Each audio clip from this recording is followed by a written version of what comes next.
जय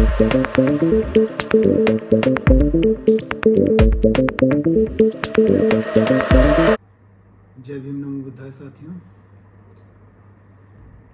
आज मुझे वेदों पर कुछ अपने विचार रखने का मन हुआ, तो मैं आपके सामने रख रहा हूँ। कुछ लोग वेदों को ईश्वरीय मानते हैं, उनका अपना तर्क है, उनके अपने लॉजिक हैं कि वो ईश्वरीय क्यों मानते हैं। लेकिन वेदों का अध्ययन भारतीय इतिहास के अंतर्गत किया जाता है, तो इतिहास के विद्यार्थी और प्रोफेसर इस पर अपना विचार रखते हैं।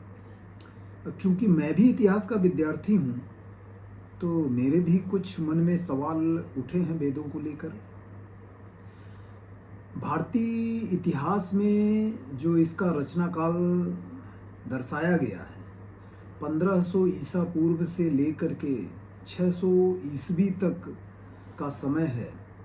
इस दरमियान चारों वेदों की रचना की गई ऐसा माना जाता है, जिसमें से ऋग्वेद का रचना काल 1500 ईसा पूर्व से लेकर के 1000 ईसा पूर्व और यजुर्वेद, सामवेद, अथर्ववेद का रचना काल 1000 ईसा पूर्व से 600 ईसा पूर्व तक है।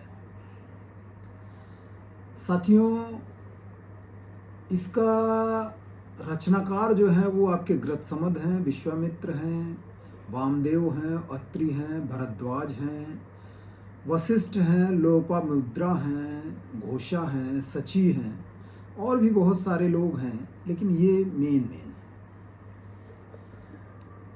ये ऋग्वेद के रचनाकार हैं। इसके बाद आपका यजुर्वेद, सामवेद, अथर्ववेद, इन सब के जो संकलन करता है चारों वेदों के, वो वेद व्यास माने जाते हैं।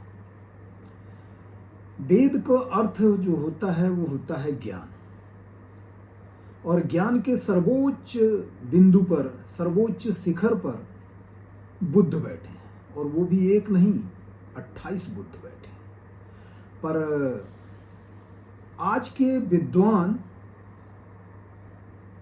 वेदों के रचनाकाल और संकलन, इन दोनों पर थोड़ा सा संशय है, जिसमें मैं भी हूँ।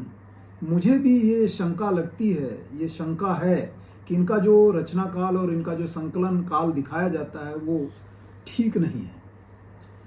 तो साथियों, चूंकि इनका जो समयकाल दिखाया जा रहा है 1500 ईसा पूर्व से 600 ईसा पूर्व, और जो वेदों की रचना हुई है वो क्लासिकल संस्कृत में हुई है।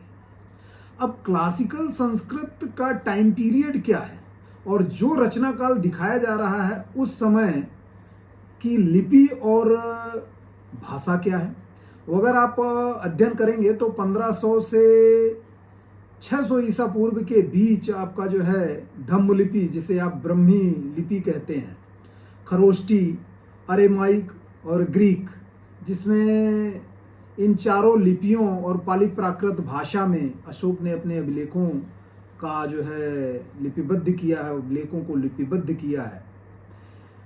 अगर हम देखें तो पाएंगे कि इससे पहले, अर्थात 1500 ईसा पूर्व के पहले आपकी सैंधवी लिपि थी, जो कि भावचित्रात्मक थी, और उसके बाद जो धम्मलिपि आती है, जिसे अशोक ने अपने अभिलेख में भी लिखा है, इयम धम्मलिपि, उसमें आपके जो है चारों लेखों, सभी अभिलेखों को चारों लिपियों में लिखा गया है।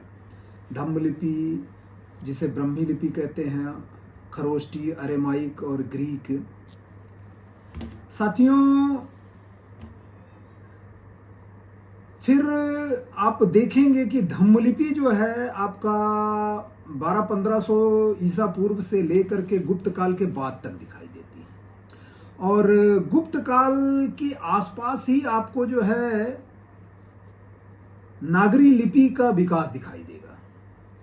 यही वो टाइम पीरियड है जब विदेशों से छात्र आकर बौद्ध विहारों में अध्ययन कर रहे हैं, तो उनके लिए जो है एक हाइब्रिड संस्कृत, जो कि आपकी ब्राह्मी, खरोष्टी, अरेमाइक, ग्रीक, तिब्बती, इन सबको मिला करके एक हाइब्रिड संस्कृत तैयार की गई थी कि उनको यहाँ आए तो सीखने के लिए पहले एक भाषा दी जाए, एक लैंग्वेज दी जाए, तब वो आपकी ब्राह्मी अर्थात धम्मलिपि का अध्ययन करके यहाँ की शिक्षाओं को ग्रहण कर सके। इस गुप्त काल के बाद आप जो है हाइब्रिड संस्कृत के बाद संस्कृत आएगा, संस्कृत के बाद फिर आपका जो है 1200 ईस्वी के बाद आपकी क्लासिकल संस्कृत आती है। इस पे जो दिखाई देता है आपका, इस पे जो साक्ष्य मिलते हैं वो आपके the Bhandarkar oriental research institute में जो एक डेलीगेशन यूनेस्को गया था वेदों को संरक्षित कराने के लिए, उसमें इन्होंने जो लिखित साक्ष्य दिया है वो ये दिया है कि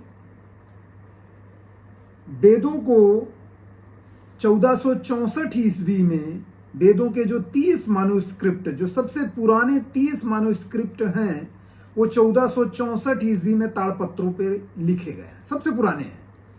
अब इससे आप अनुमान लगा सकते हैं कि ये कब लिखा गया है, कब नहीं लिखा गया है। इस पे बहुत शोध करने की बात है, रिसर्च करने की बात है, बिना किसी धर्म के बहकावे में, बिना किसी दबाव में आए हुए, बिना किसी बात का जो है को इसमें लगाने की ज़रूरत है। ना आप बौद्ध से प्रभावित होइए, ना आप हिंदुज्म से प्रभावित होइए, ना इस्लाम से प्रभावित होइए, क्योंकि हर धर्म की अपनी पुस्तकें हैं जिसे वो लोग ईश्वरीय मानते हैं।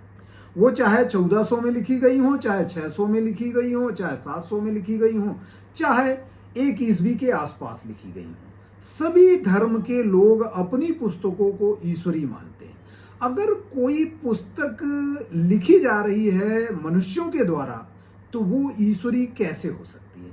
जब वो किसी टीचर के द्वारा, किसी ऋषि के द्वारा लिखी जा रही है, तो वो आदमी है ना, वो दैवीय कैसे हो सकता है, वो ईश्वरीय कैसे हो सकता है?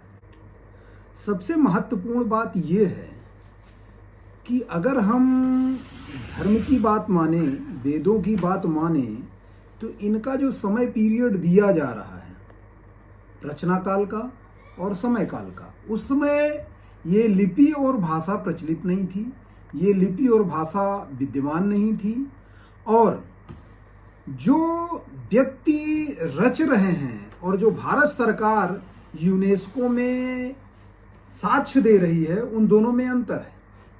तो ये संभव कैसे हो गया कि रचना काल 1500 ईसा पूर्व और आज की डेट में 1464 में इसको आप दिखा रहे हो? तो कहीं ना कहीं तो इसमें कुछ गड़बड़ है। या तो इन लोगों ने जिसका नाम ये दिखा रहे हैं रचनाकार में और संकलन में, ये लोग थे नहीं, और या तो जिन लोगों का नाम रचनाकार में है उन लोगों को ये दिखा नहीं रहे हैं। अगर 1464 में दिया गया है तो रचनाकार निश्चित रूप से जिनका नाम दिया गया है ये नहीं होंगे, और अगर वो लोग रचनाकार हैं तो 1464 क्यों दिया जा रहा है इनका? ये सोचने का विषय है, ये शोध का विषय है। धन्यवाद साथियों, बहुत बहुत धन्यवाद।